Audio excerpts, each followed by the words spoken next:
Fox and the Knife, the new restaurant from Top Chef contestant and James Beard Award winner Karen Akunowitz. Her creative take on Northern Italian cuisine has made this South Boston spot one of the toughest tables in town. But you could say it used to be even tougher. This culinary hotspot harbors a hidden history, and, if you'll pardon the term, a rather unsavory one at that. You see, Fox and the Knife used to be Triple O's Lounge, the hangout and unofficial headquarters of one James Whitey Bulger. This is Chronicle on WCVB Channel 5. Fox and the Knife, named Best New Restaurant by Boston Magazine.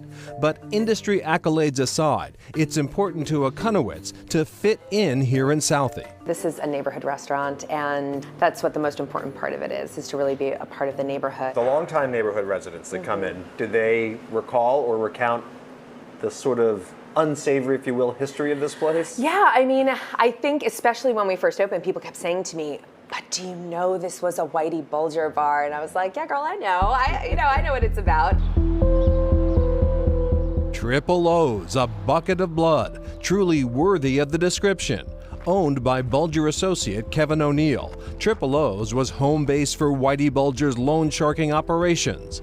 Upstairs, the worst seat in the house. Right there on the second floor. Now, there used to be a chair in one of the rooms, according to a DJ who worked there, with a tarp under it, and he asked about it, and he was told that, don't worry about that chair unless you're sitting in it. Omar Doherty, a local kid with a fascination for the darker side of Hub history. I used to go to elementary school at the Condon on D Street. Owner of Boston Crime Tours, Doherty takes clients on a magical misery tour of some of Boston's seedier spots, like Triple O's. He tells us of Louis Latif, a bookmaker who ran afoul of Bulger in 1982. So he was summoned to Triple O's, and he walked upstairs, and he ended up getting brought down in a garbage bag. We'll catch up to Omar for more Bulger tales a bit later.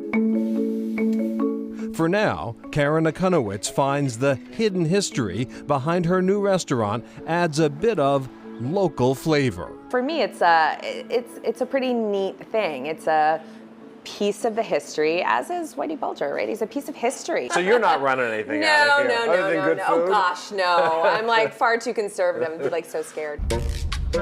Hungry for more hidden history? Hope so, because our next stop is also a restaurant, stashed away in the hills of Western Mass. The end of the dirt road at the top of the mountain in the middle of the forest.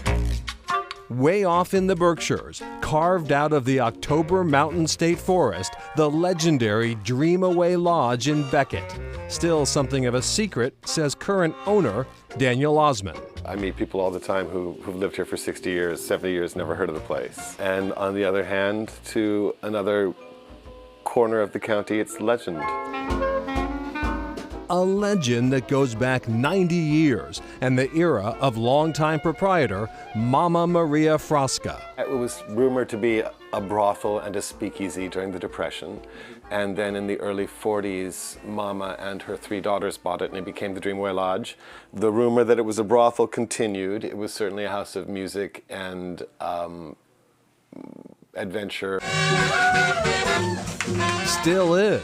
A ramshackle warren of cozy rooms, the Dreamaway wears its history on its walls. It is a collection of everything that Mama and the family collected over 60 years, and then everything that I brought with me, and those two collections melded like this. And at this point, I couldn't really tell you what came with me and what was here originally.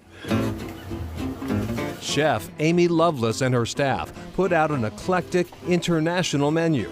From vegetarian tostadas to Lebanese snack trays to juniper sage brined pork chops with locally sourced sauerkraut. And every night is different.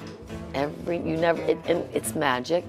For those in the know, like Paula Langdon, the Dreamaway is like a secret clubhouse in the woods. We always say it's sort of like summer camp for adults around here in the Berkshires. And this is the lodge. The legend of the Dreamaway was further enhanced by its star turn in Bob Dylan's 1978 film, Rinaldo and Clara.